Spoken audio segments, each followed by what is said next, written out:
Todos los países del mundo en estos momentos están reformando la educación pública.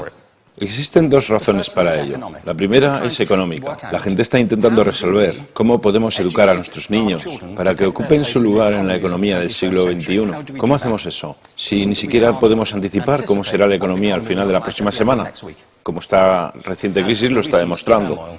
¿Cómo hacemos eso? La segunda razón es cultural. Todos los países del mundo están intentando resolver cómo podemos educar a nuestros niños para que tengan sentido de identidad cultural, para poder legarles los genes culturales de nuestras comunidades y a la vez formar parte del proceso de globalización. ¿Cómo cuadramos ese círculo? El problema es que están intentando enfrentarse al futuro, a base de hacer lo mismo que en el pasado. Y en el proceso están alineando a millones de niños que no ven ninguna utilidad en asistir a la escuela. Cuando nosotros íbamos al colegio nos retenían allí con la historia de que si trabajábamos mucho y sacábamos buenas notas y luego estudiábamos un título universitario, tendríamos un trabajo. Nuestros hijos no se creen eso. Y hacen bien, por cierto. Es mejor tener una titulación que no tenerla, pero ya no es ninguna garantía. Y especialmente no lo es si el camino hacia ella marginaliza la mayoría de cosas que tú consideras importantes acerca de ti mismo. Hay gente que dice que hay que subir los estándares, que eso sería un avance. Ah, ¿sí? Sí, lo deberíamos hacer. ¿Y por qué ibas a querer rebajarlos? No me he encontrado con ningún argumento que me convenza para bajarlos. Pero subirlos, por supuesto que habría que subirlos. El problema es que el sistema educativo actual fue diseñado, concebido y estructurado para una era diferente. Fue concebido en la cultura intelectual de la Ilustración y en las circunstancias económicas de la Revolución Industrial. Antes de la mitad del siglo XIX no había sistemas educativos públicos. En realidad no, o sea, podrías estudiar con los jesuitas si tenías dinero, pero la educación pública, pagada con los impuestos, obligatoria para todo el mundo, gratuita y a la vuelta de la esquina, era una idea revolucionaria. Y mucha gente se opuso a ello. Decían, no es posible para muchos niños pobres que están en la calle beneficiarse de la educación pública.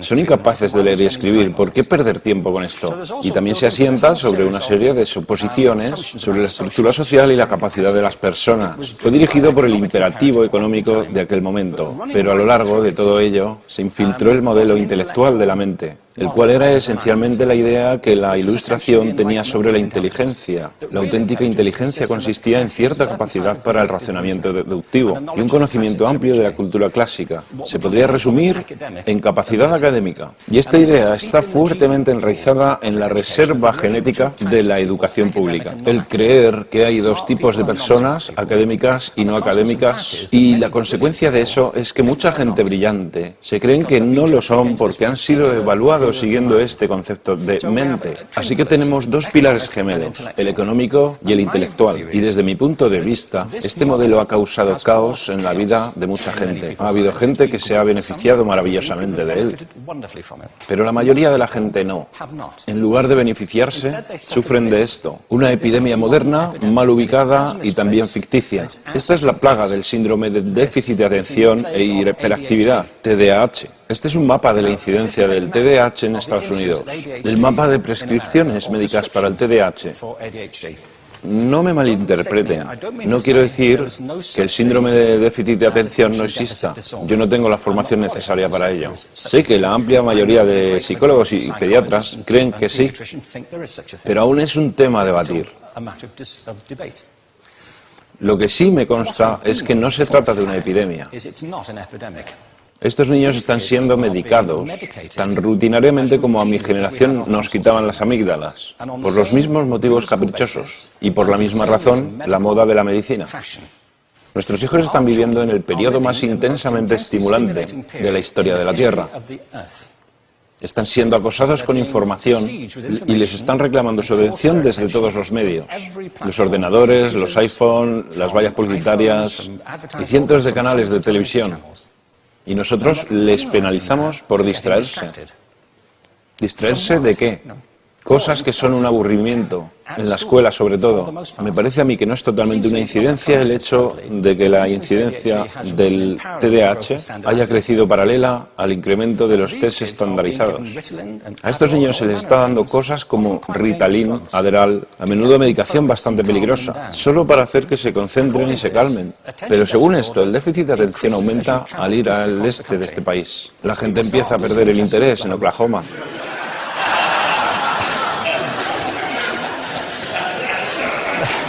Ya casi no pueden pensar en Arkansas. Y para cuando llegan a Washington, lo han perdido completamente. Y hay distintas razones para ello. Es una epidemia ficticia.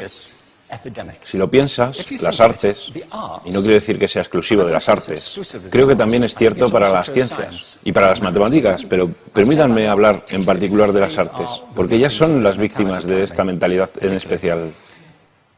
Las artes tratan especialmente la idea de experiencia estética. Una experiencia estética es una en la que tus sentidos están funcionando a su máxima capacidad. Cuando te hallas presente en el momento actual, cuando vibras con la emoción de lo que estás experimentando, cuando estás plenamente vivo. Y la anestética es cuando cierras tus sentidos y te atontas ante lo que está sucediendo. Y muchos de estos medicamentos hacen eso. Estamos haciendo pasar a nuestros hijos por el sistema educativo a base de anestesiarlos. Y yo creo que deberíamos estar haciendo exactamente lo contrario. No deberíamos adormilarlos, sino despertarlos para que vean lo que sucede en su interior. Pero el modelo que tenemos es este. Yo creo que tenemos un sistema educativo modelado del interés de la industria a su imagen y semejanza. Les daré un par de ejemplos. Las escuelas aún están organizadas como si fueran fábricas. Tienen timbres que suenan, instalaciones separadas, están especializadas por asignaturas. Aún educamos a los niños por lotes. Les hacemos pasar por el sistema según su grupo de edad. ¿Por qué hacemos eso? ¿Por qué suponemos que lo más importante que los niños tienen en común es su edad? Parece como si lo más importante de ellos fuese su fecha de fabricación, ¿no?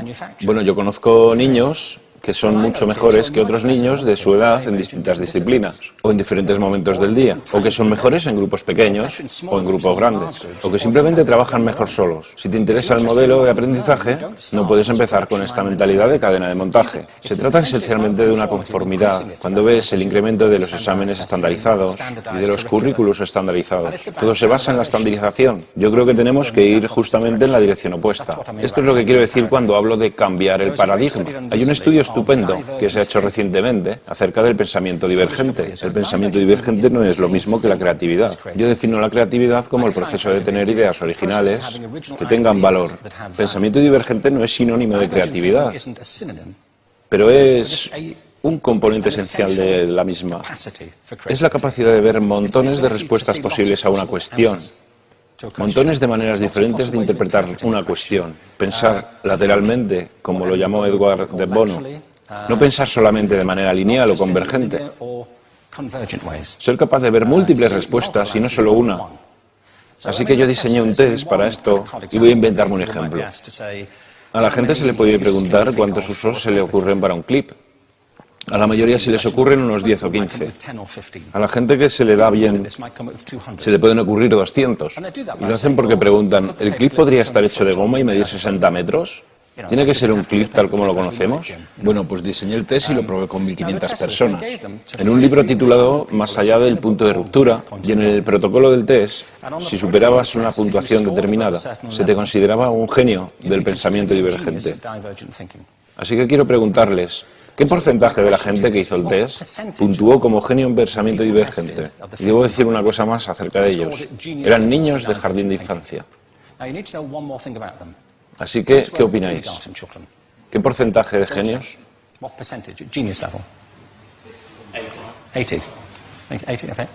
98%. Bueno, la cuestión es que era un estudio longitudinal, así que los mismos niños volvieron a hacer el test 5 años después, en edades entre 8 y 10 años. ¿Qué pensáis? ¿50%? Volvieron a hacerles el test otra vez, 5 años más tarde, cuando tenían entre 13 y 15 años de edad. Y se observa una tendencia, ¿no? Bueno, esto nos indica algo interesante, porque se supone que tendría que ser al revés, ¿no? Empiezas no siendo muy bueno, pero mejoras a medida que te haces mayor. Pero esto demuestra dos cosas. Una es que todos nosotros tenemos esta capacidad. Y la otra es que esta capacidad se deteriora en general. Muchas cosas les han pasado a estos niños durante su crecimiento, pero yo estoy convencido que lo que más les ha influenciado es que a estas alturas ya han obtenido una educación académica. Se han pasado 10 años en la escuela, oyendo que solo hay una respuesta correcta. Esta es la parte de atrás del libro, pero no la mires. Y no copies, porque eso es engañar. Fuera de las escuelas, a eso se le llama colaboración. Esto no sucede porque los docentes así lo quieran. Es simplemente porque sucede así. Es porque se halla presente en la reserva genética de la educación. Tenemos que pensar de forma diferente acerca de la capacidad humana. Tenemos que superar esta vieja idea acerca de lo académico y lo no académico, lo abstracto, lo teórico, lo vocacional, y empezar a verlo como lo que es, un mito. En segundo lugar, tengo que reconocer que la mayor parte de las veces el buen aprendizaje se da en grupos y que la colaboración es lo que alimenta el crecimiento. Si atomizamos a las personas, las separamos y los juzgamos por separado, formamos una especie de desconexión entre ellos y su ambiente de aprendizaje natural. Y en tercer lugar, un asunto importante es la cultura de nuestras instituciones, los hábitos de estas instituciones y los hábitats que ocupan.